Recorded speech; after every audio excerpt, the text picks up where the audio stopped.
नमस्कार, लोकसभा टीवी में आपका स्वागत है। मैं हूं प्रियंका। खबरों में आगे बढ़ेंगे, मगर उससे पहले सुर्खियों पर एक नजर।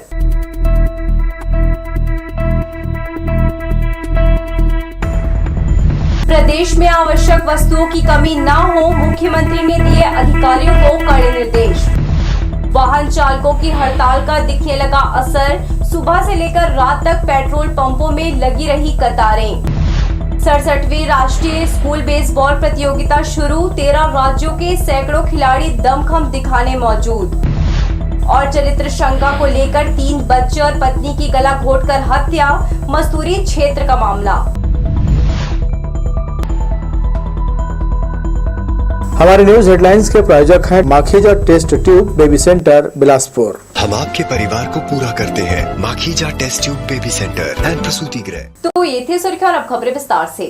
हिट एंड रन के मामले में ड्राइवरों की हड़ताल का प्रभाव शहर से लेकर गांव तक दिखाई देने लगा है।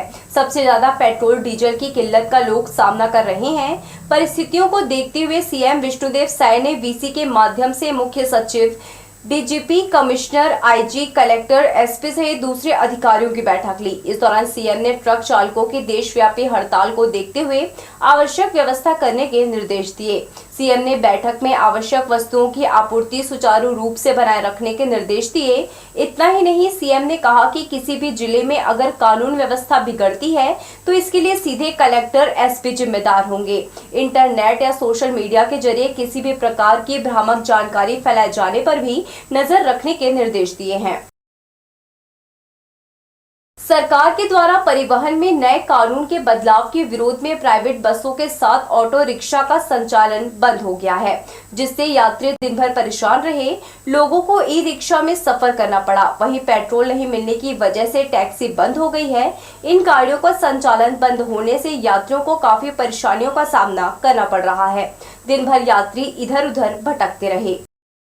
नए साल की शुरुआत देशवासियों के लिए मुसीबत और समस्या के साथ हुई। भारतीय न्याय संहिता 2023 में संशोधन के बाद लागू हुए हिट एंड रन कानून के तहत 7 लाख जुर्माना और 10 साल की जेल के प्रावधान को लेकर दूसरे दिन भी सड़कों पर सुबह से कमर्शियल ड्राइवर अपनी वाहनों से बीच रास्तों में सवारियों को उतारकर विरोध प्रदर्शन करते हुए नारेबाजी करने लगे। रोडवेज बसों से लेकर सिटी बस और ऑटो टेम्पो तक के ड्राइवर इसमें शामिल रहे।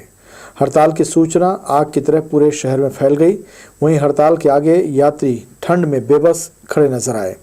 बिलासपुर व उसलापुर रेलवे स्टेशन की बात करें तो यहां ट्रेनों के जरिए यात्री जरूर पहुंच रहे हैं, पर स्टेशन से बाहर निकलते ही उन्हें अपने गंतव्य तक जाने के लिए किसी भी तरह का संसाधन नहीं मिल रहा है, जिसके चलते उन्हें काफ़ी भटकना पड़ रहा है। ऑटो चालकों का कहना है कि हड़ताल और पेट्रोल नहीं मिलने की वजह से ये नौबत आ रही है। सवारी लाने ले जाने में परेशानी है। दूसरा चीज़, सवारी से पैसा मांगोगे तो पैसा तो दे नहीं रहे रेट। सवारी भी लेके भी जा रहे हो तो और ड्राइवर लोग परेशान कर रहे हैं। बिलासपुर स्टेशन में बंद कर दिया गया है। बिल्कुल सपोर्ट है ड्राइवर लोग को इस चीज़ में। कोई ड्राइवर ना चढ़े गाड़ी में तब तो समाधान निकलेगा भाई। ये नहीं है कि ऑटो वाला बस उसके समर्थन में जाए, कार वाला अपना चल रहा है। स्कूल बच्चे का जो ड्राइवर है उनको भी इस चीज़ के लिए सबक सीखना चाहिए कि हमारे लिए है ये चीज़, और नहीं जाएंगे तो उनके पालक लोग परेशान होंगे, तब जाके उन लोग भी आएंगे ना हमारे साथ में। जब 7 लाख रुपया यहाँ पर हमारे पास रहता तो हम लोग क्या ऑटो चलाते कि 10 साल सादा काटेंगे तो हमारे बच्चे जो है छोटे छोटे 5 साल 10 साल के, उन लोग कहाँ से खाएंगे पिएंगे ये बता। पेट्रोल कहाँ से मिलेगा जब ड्राइवर का हड़ताल है? ड्राइवर आएगा पेट्रोल लेके तब तो यहाँ पर मिलेगा पेट्रोल।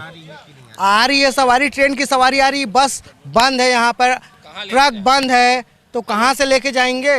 जहां बड़े वाहन न चलने से यात्रियों को परेशानी उठानी पड़ी तो वहीं ई रिक्शा चालकों की लॉटरी निकल आई। सुबह से लेकर शाम तक कोई भी ऑटो और ई रिक्शा खाली दौड़ता नजर नहीं आया। हालांकि इसके बावजूद लोगों की समस्याएं कम नहीं हुई। इधर अधिकारी जल्द ही दिक्कत को दूर करने की बात कह रहे हैं। लोकसभा टीवी के लिए कैमरामैन जय साहू के साथ भूपेंद्र सिंह राठौर की रिपोर्ट। ऑक्सीडेशन क्लासेस के छात्रों ने जेईई मेंस में एक बार फिर उत्कृष्ट परिणाम लाकर संस्थान का नाम छत्तीसगढ़ में गौरवान्वित किया है। यह शहर का एकमात्र ऐसा संस्थान है जहां से इस बार 3 छात्रों के परसेंटाइल 99 से भी अधिक रहा, जिसमें निखिल शुक्ला 99.61, आशुतोष शर्मा 99.56, शिवांग गुप्ता 99.55, तृप्ति साहू 98.54, अवन साहू 98.52 परसेंटाइल हासिल किए हैं। दूसरे छात्रों ने भी सर्वाधिक अंक प्राप्त किए हैं। सीपा चौक स्थित ऑक्सीडेशन क्लासेस के छात्रों ने जेई मेंस में अपना बेहतर परफॉर्मेंस देकर उत्कृष्ट परिणाम अपने नाम किया है।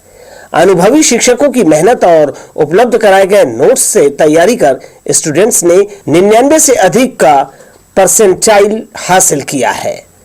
ऑक्सीडेशन क्लासेस शहर का एकमात्र ऐसा संस्थान है जहां से इस बार 3 छात्रों के परसेंटाइल 99% से अधिक रहा है, जिसमें निखिल शुक्ला 99.61, आशुतोष शर्मा 99.56, शिवांग गुप्ता 99.55, वहीं तृप्ति साहू 98.54, अमन साहू 98.52 परसेंटाइल हासिल किया है। इसके साथ ही मीनाक्षी साहू 95.5, राजन डाहिरे 94.97, मनीष कुलदीप 94.73, वासु कौशिक 94.59 और नितिश साहू 94.49 मार्क्स हासिल कर संस्थान का मान बढ़ाया है। ऑक्सीडेशन क्लासेस में 10th में जब ज्वाइन हुआ तो 10th में पढ़ाई की, उसमें 10th में टॉप किया अपने स्कूल पे। फिर 11th में आया, उसके बाद 12th में पूरे बिलासपुर में टॉप किया साइंस स्ट्रीम में। फिर जेई में हुआ, जेई मेंस में अच्छा किया, 99.56 परसेंटाइल लाई। फिर जेई एडवांस में भी अच्छा करके IIT दिल्ली चला गया। तो ओवरऑल पूरा ब्राइट फ्यूचर ही रहा मेरे लिए ऑक्सीडेशन क्लासेस में। 11 से मैंने जब यहाँ ज्वाइन किया तब से मैंने ये अनुभव किया है कि यहाँ के जो स्टाफ हैं वो सपोर्टिव थे और उनका पढ़ाया समझ में आता है और वो अपने स्टूडेंट के प्रति हार्ड वर्क करते हैं और जिन्हें समझ नहीं आता वो उन्हें अलग से भी बताते हैं। जैसे कभी मेरा कोई डाउट छूट जाता था तो मैं सर से अलग से जाके पूछ लेता था बाद में, जब क्लासेस ख़त्म हो जाती थी तब। तो मेरा बहुत अच्छा अनुभव रहा यहाँ पे और सर लोगों ने बहुत हेल्प किया मेरा और सपोर्ट किया मुझे। आपका जेई मेंस में कितना परसेंटाइल? मेरा जेई मेंस में 99.61 परसेंटाइल आया था पहले अटेम्प्ट में ही, और फिर मेरा जेई एडवांस में 9000 के आसपास रैंक आया था। ऑक्सीडेशन क्लासेस के अनुभवी शिक्षकों द्वारा छात्र छात्राओं को अपने परिवार का सदस्य मानकर उनकी तैयारी कराई जाती है। यहाँ के शिक्षक 24 घंटे अपने स्टूडेंट्स के लिए उपलब्ध रहते हैं। जेई मेंस में 3 बच्चे हमारे यहाँ से 99.5 परसेंटाइल से ज़्यादा मार्क्स लाए हैं, जो पूरे बिलासपुर शहर में सबसे बड़ा अचीवमेंट है।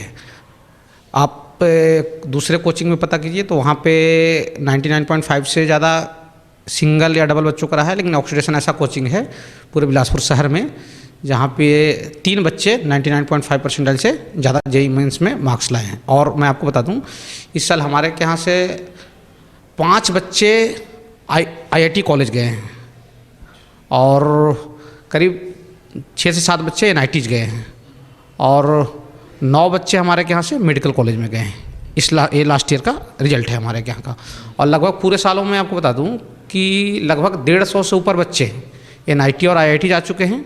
8 क्लास से 12 तक बच्चों की जो स्कूली क्लास है वो, प्लस उनको कंपटीशन का भी साथ साथ पढ़ाया जाता है और उसके साथ साथ जेई और नीट की भी क्लासेज लगाई जाती है। अभी तक हम लोग पूरा जब से कोचिंग चल रही है जब से अभी 150 प्लस IITian और NITians प्रोड्यूस कर चुके हैं। ठीक है, जो ये बहुत बड़ी अचीवमेंट है हमारे लिए। जब हम लोग बिलासपुर में पहली बार यहाँ कोचिंग स्टार्ट किए थे तो बच्चे यहाँ 12th के बाद बहुत रुकना पसंद नहीं करते थे। उनको लगता था कि यहाँ पे क्या ही IIT और NIT की तैयारी होगी, जेई मेंस की तैयारी होगी, नीट की तैयारी होगी। लेकिन जब हम लोग धीरे स्टार्ट किए 2015-16 में थोड़ा सा कम रिजल्ट हुए, लेकिन धीरे धीरे जैसे से आगे बढ़े हम लोग बहुत अच्छे से रिजल्ट हुए और बच्चों का भरोसा जीतने लगे हैं। अब बच्चे पहले से ही, मतलब पहले बच्चों के में, यहाँ के बच्चों को, बिलासपुर के बच्चों में 9 से 10 से ये सब चीज़ के बारे में उतना मतलब नहीं था क्यूरियोसिटी कि हम 10 से तैयारी करें जेई मेंस का। अब वो सब धीरे धीरे बच्चों में आया है कि हम भाई 10 से ही जेई मेंस के, नीट का, जेई एडवांस की तैयारी स्टार्ट कर दें। ठीक है, उससे रिजल्ट बहुत काफ़ी इंप्रूव हुआ है।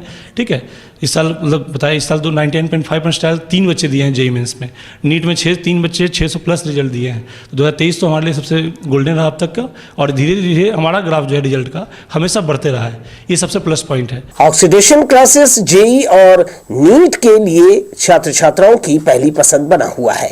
यहाँ का परीक्षा परिणाम 100% होता है। अपने भविष्य का सपना संजोए छात्र छात्राएं पूरी मेहनत और लगन के साथ पढ़ाई करते हैं। अनुभवी शिक्षकों द्वारा तैयार किए गए नोट्स परीक्षा में काफी सहायक साबित हो रहे हैं। ऑक्सीडेशन क्लासेस के संचालक और शिक्षकों ने सफल छात्र छात्राओं को अपनी शुभकामनाएं दी है। लोकसभा टीवी के लिए कैमरामैन जयेंद्र गोले के साथ आशीष मौर्य की रिपोर्ट। प्रधानमंत्री आवास निर्माण में संलग्न आवास मित्रों ने उप मुख्यमंत्री से मिलकर काम पर बहाल करने निवेदन किया। 4 साल पहले कांग्रेस सरकार में प्रदेश के 4000 आवास मित्रों को काम से मुक्त कर दिया था। बेरोजगार हुए युवाओं में भाजपा शासन से उम्मीद जागी है। सरकारी निवास पहुंचकर उप मुख्यमंत्री अरुण साव को सदस्यों ने मांग पत्र दिया। 17 में हम आवास मित्र थे, जो कांग्रेस की सरकार बनते पुनः 18 में बना, तो कांग्रेस की सरकार ने हमको आवास मित्र से निकाल दिया, क्योंकि कांग्रेस की सरकार ऐसा नहीं चाहता कि प्रधानमंत्री आवास योजना बना जाए गरीबों मजदूर का। हम लोग को उप मुख्यमंत्री अरुण साव को हम ज्ञापन दिए हैं और वो हमको आश्वासन दिया है बहाली तत्काल कराए जाएंगे। आवास मित्र संघ तखतपुर से आए थे हम लोग और आवास मित्र की बहाली चाहते हैं। पूरे प्रदेश में 2 साल पहले हम लोग को निरस्त कर दिया गया था आवास मित्र के, जो जितने भी लगभग पूरे प्रदेश में 4000 आवास मित्र कार्यरत थे, तो उनको फिर से बहाली किया जाए ताकि प्रधानमंत्री आवास योजना सुचारू रूप से चलता रहे। बिलासपुर में भी ड्राइवरों की हड़ताल का व्यापक असर देखा गया। 20 से ज्यादा पेट्रोल पंप में ईंधन खत्म हो गया। वहीं कई जगहों पर ईंधन भराने वाहन चालकों की लंबी कतारें लगी रही। इधर जिला प्रशासन पेट्रोल डीजल की समस्या को जल्द दूर कर लेने की बात कह रहा है। प्रदेश के पेट्रोल पंपों पर सोमवार से पेट्रोल डीजल की किल्लत शुरू हो गई। न्यायधानी बिलासपुर समेत कई जगह पेट्रोल पंप ड्राई हो गए। ट्रक ड्राइवरों की हड़ताल के कारण डिपो से पेट्रोल डीजल के टैंकर पेट्रोल पंप तक नहीं पहुंचने से ये स्थिति बनी है। पेट्रोल डीजल खत्म होने की अफवाह के चलते पंपों पर वाहन चालकों की लंबी लंबी लाइनें लग गई। शहर में लंबी लाइनों में लोग परेशान होते देखे गए। लोगों ने 2 से 3 दिन की जरूरत के हिसाब से ईंधन भराना शुरू कर दिया। पेट्रोल की अचानक मांग बढ़ने और टैंकर के नहीं पहुंचने से शाम होते होते शहर में 15 के करीब पेट्रोल पंप सूख गए। इसका असर स्कूलों पर भी दिखा। कई स्कूली बसों के पहिए थम गए। सब्जी मंडियों में भी इसका असर देखा गया। मालवाहक गाड़ियां सब्जी बाजारों में नहीं पहुंचे। कलेक्टर ने जनता से अपील की किसी भी तरह की अफवाहों पर ध्यान न दें और पेट्रोल डीजल का अतिरिक्त स्टॉक न रखें। जितनी आवश्यकता हो उतना ही लें। पंपों में बेवजह भीड़ न लगाएं। अनावश्यक रूप से स्टॉक करने से पेट्रोल डीजल की कमी हो सकती है। उन्होंने कहा कि इस संबंध में ऑयल कंपनियों से चर्चा की गई है। उन्होंने आश्वस्त किया है कि सभी पेट्रोल पंपों में हड़ताल के कारण आपूर्ति में किसी भी प्रकार की बाधा नहीं आएगी। आम जनजीवन में किसी भी प्रकार का फर्क नहीं पड़ेगा। लोकसभा टीवी के लिए कैमरामैन जयेंद्र गोले के साथ भूपेंद्र सिंह राठौर की रिपोर्ट। चालकों की हड़ताल को 2 दिन हो गए। इसका सबसे ज्यादा असर पेट्रोल डीजल पर पड़ा है। परिवहन नहीं होने से शहर के ज्यादातर पंप ड्राई हो गए हैं। जहां मिलने की उम्मीद बची है, उन पेट्रोल पंप में सड़कों तक लोगों की भीड़ लगी है। जिला प्रशासन का कहना है, लोगों में फैले भ्रम के चलते कुछ स्थानों में पेट्रोल डीजल लेने वालों की भीड़ जमा हो गई थी। एक दिन पहले बैठक लेकर वाहन चालकों और मालिकों से सभी तरह की आपूर्ति बहाल करने के लिए कहा गया है। हड़ताल जल्द खत्म हो जाएगी, लेकिन 48 घंटे बाद भी स्थिति में सुधार नहीं आया है। परिवहन बाधित होने से पेट्रोल समेत सभी जरूरी चीजों में कमी आई है। गौरतलब है कि सड़क दुर्घटना कानून में किए गए नए प्रावधान से डरकर चालकों में नाराजगी है, जिसका वे विरोध कर रहे हैं। कहीं कहीं पे ये देखा जा रहा है कि जो पेट्रोल पंप संचालक हैं वो जानबूझ के फ्यूल नहीं दे रहे हैं और होर्डिंग की जो प्रॉब्लम आ रही है, तो जितने भी खाद्य विभाग के हमारे अधिकारी हैं सबकी ड्यूटी लगाई गई है ताकि कहीं भी जो कंज्यूमर को दिक्कत का सामना नहीं करना पड़े। जो निर्बाध जो आपूर्ति है उसके लिए राज्य से हमारी लगातार बातचीत हो रही है। स्पेशली जो रायपुर में डिपो है वहाँ भी ट्रांसपोर्टर की कुछ दिक्कत आ रही है, बट इसको मुझे लगता है कि जल्दी सॉर्ट आउट कर लिया जाएगा। तो इस तरह की कोई क्राइसिस या किल्लत की स्थिति नहीं है। लोगों को भी थोड़ा अफवाह से बचना चाहिए। कभी कभी ये हो रहा है कि अब सारे लोग पेट्रोल पंप पे पहुंच जा रहे हैं और जिनके पास ऑलरेडी है डीजल या पेट्रोल वो भी जा रहे हैं कि मुझे फुल कर लेना है टैंक, तो उसके लिए ऐसा न करें। आराम से करें और इस तरह की कोई किल्लत की समस्या नहीं है। ये एक क्षणिक कह सकते हैं, ये 1-2 दिन में चीज़ें व्यवस्थित हो जाएंगी। बिना अनुमति निर्माण और पार्किंग नहीं होने पर सरकंडा में ओम नर्सिंग होम को सील कर दिया गया। नगर निगम के भवन शाखा और अतिक्रमण विभाग ने यह कार्यवाही मंगलवार देर शाम की। भवन शाखा प्रभारी सुरेश शर्मा ने बताया कि पूर्व में पास नक्शे से अतिरिक्त निर्माण कराए जाने की शिकायत मिली थी। मुआयने में निर्माण के अलावा नर्सिंग होम में आने वाले परिजनों के वाहन खड़ा करने पार्किंग नहीं पाया गया, जिसके बाद इसे सील करने की कार्यवाही की गई। हालांकि इस दौरान नर्सिंग होम की संचालक डॉक्टर उषा शेंडे ने दस्तावेज दिखाने की कोशिश की, मगर अधिकारियों ने उनकी एक नहीं सुनी। जानकारों का कहना है कि राजनीति से प्रेरित होकर यह कार्यवाही की गई है।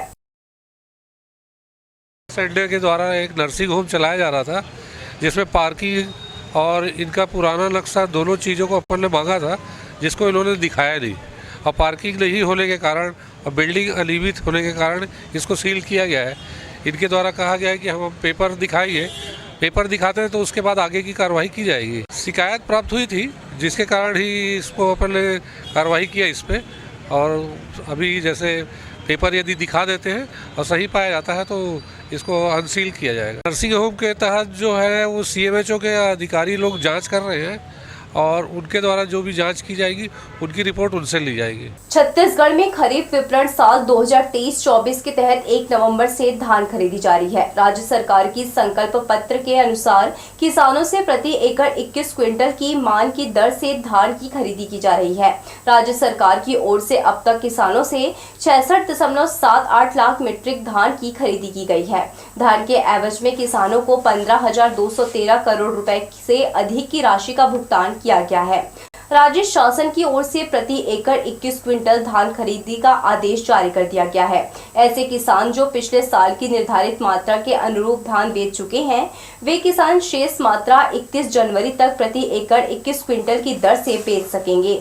जिले के सभी केंद्रों में इन दिनों धान की आवक बढ़ गई है, वहीं केंद्रों से धान का उठाव भी जारी है। हमारे यहाँ 35,000 के आसपास खरीदी हो चुका है। कितने किसान हैं यहाँ जो आ रहे हैं? टोटल 1400-1500 की क्विंटल खरीदी होता है। बोनस वो मिल गया है, पिछला बोनस। समिति वहाँ है ना, एक समिति कटा है लमेर। आवक ठीक है। 67वीं राष्ट्रीय स्कूल बेसबॉल स्पर्धा में भाग लेने देश भर से खिलाड़ी बिलासपुर आए हुए हैं। उद्घाटन समारोह में शहर विधायक अमर अग्रवाल ने कहा, जीत हार से ज्यादा खेल भावना का होना जरूरी है। उन्होंने जिला प्रशासन से मेहमान खिलाड़ियों को बेहतर सुविधाएं देने कहा। बहतराई स्टेडियम में 67वीं राष्ट्रीय स्कूल बेसबॉल प्रतियोगिता का उद्घाटन शहर विधायक अमर अग्रवाल ने किया। समारोह में मस्तूरी विधायक दिलीप लहरिया, महापौर रामशरण यादव, संभागायुक्त केडी कुंजाम, कलेक्टर अवनीश शरण, NTPC सीपत के महाप्रबंधक समेत खेल और शिक्षा विभाग के अधिकारी शामिल हुए। अपने उद्बोधन में विधायक अमर अग्रवाल ने कहा, खेल बेशक ऊंचाइयां देता है, मगर जीत हार से ज्यादा जरूरी है खेल भावना का होना। बच्चों की मेहमान नवाजी करने उन्होंने मैदान और आवास स्थल में उन्हें बेहतर सुविधाएं मुहैया कराने जिला प्रशासन से कहा, जिससे उनके दिल में छत्तीसगढ़ के प्रति अच्छी यादें बन सके। खेल जहां एक तरफ हमको शारीरिक रूप से स्वस्थ बनाता है, वहीं मानसिक रूप से भी हमको बहुत ऊपर तक लेके जाता है। खेल के मैदान में न किसी की जीत होती है, न किसी की हार होती है। खेल के मैदान में खिलाड़ी भावना बलवती होती है, और जब कोई पीछे रह जाता है, वो इस संकल्प के साथ खेल के मैदान से जाता है कि मेरे प्रयत्नों में कोई कमी रह गई, मैं आगे और प्रैक्टिस करूंगा और प्रयत्न करूंगा और मैं फिर आगे आऊंगा। और प्रयत्न करने वालों की कभी हार नहीं होती। 13 राज्यों से 208 बालक, 198 बालिकाएं और 50 से ज्यादा कोच मैनेजर आए हैं। उद्घाटन समारोह का प्रमुख आकर्षण मार्च पास्ट था। सभी राज्यों के खिलाड़ियों ने अपने दल के साथ बैंड की धुन पर कदम ताल किया। दर्शकों ने उनका तालियों से स्वागत कर उत्साह बढ़ाया। दूसरा आकर्षण था स्थानीय स्कूली बालिकाओं का नृत्य। छत्तीसगढ़ी लोक नृत्य की प्रस्तुति ने सभी को मंत्रमुग्ध किया।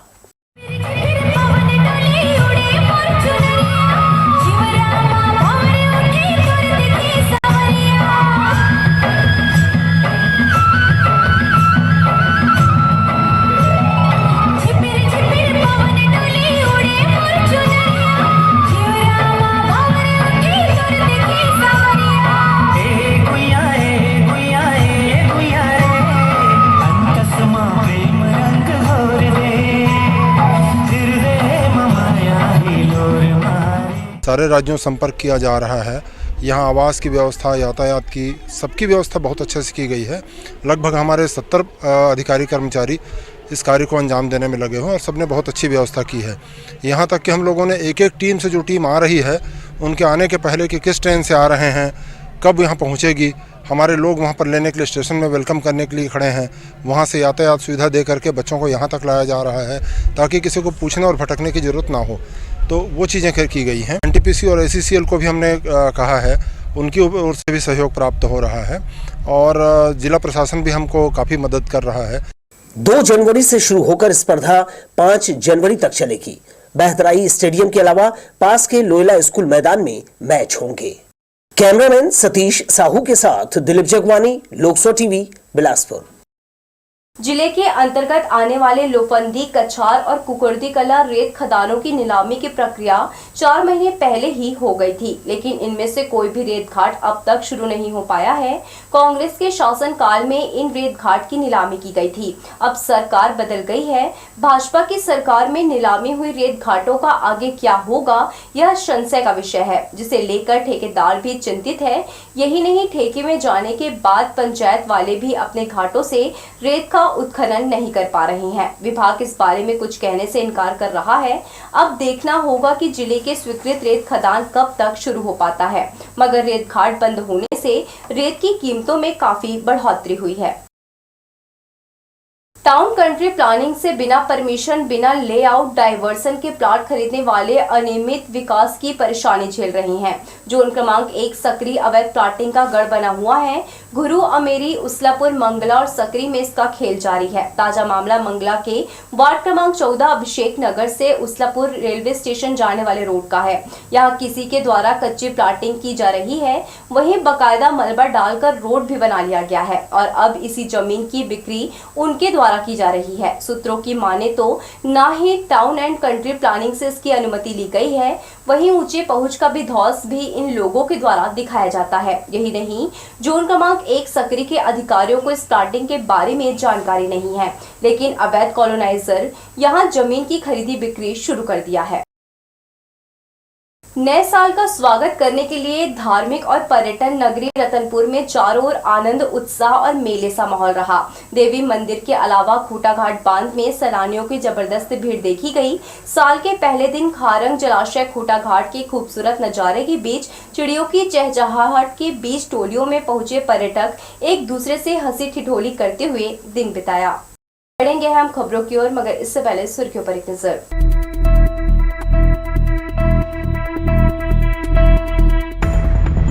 प्रदेश में आवश्यक वस्तुओं की कमी न हो, मुख्यमंत्री ने दिए अधिकारियों को कड़े निर्देश।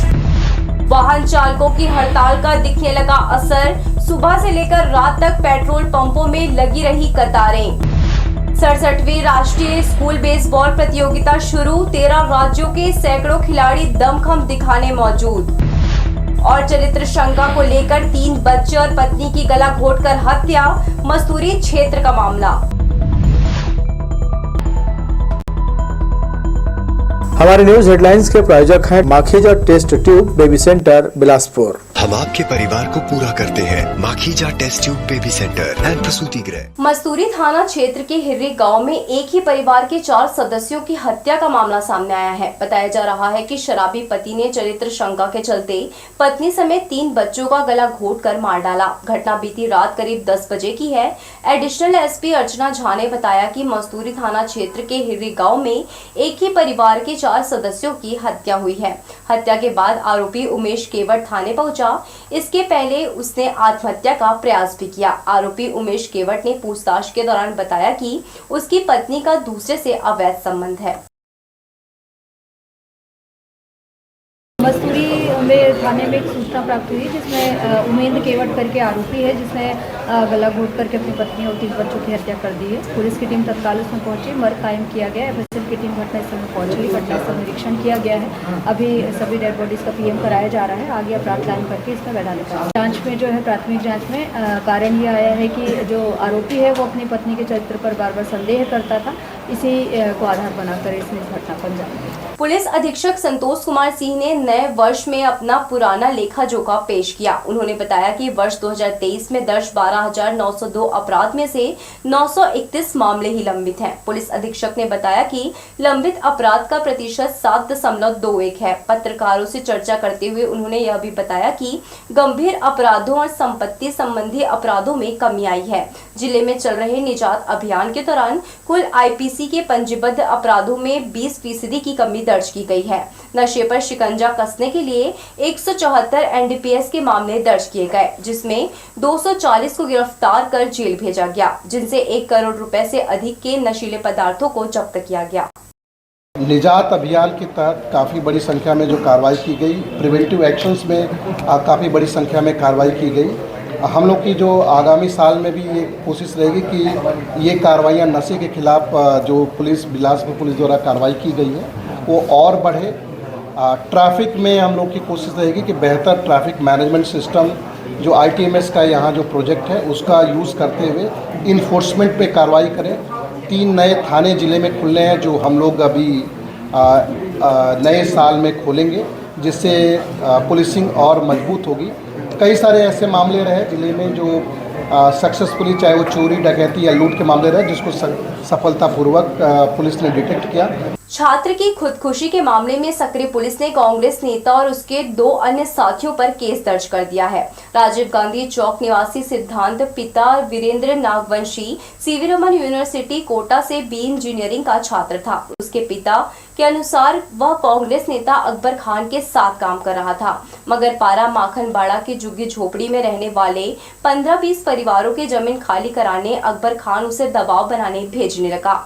जमीन खाली नहीं हुआ तो सिद्धांत को अकबर टॉर्चर करने लगा। इससे तंग आकर छात्र ने फांसी लगा ली थी। इस मामले में 13 दिसंबर को हाई कोर्ट ने आपत्ति जताई थी और CSP civil line Sandeep Patel को FIR दर्ज करने के निर्देश दिए थे।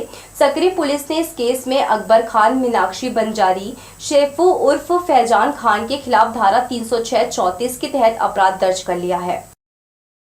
306 का सक्रिय थाने में दर्ज किया गया, जिसमें बयान के आधार पे और कोर्ट के ऑब्जर्वेशन के आधार पे किया गया है।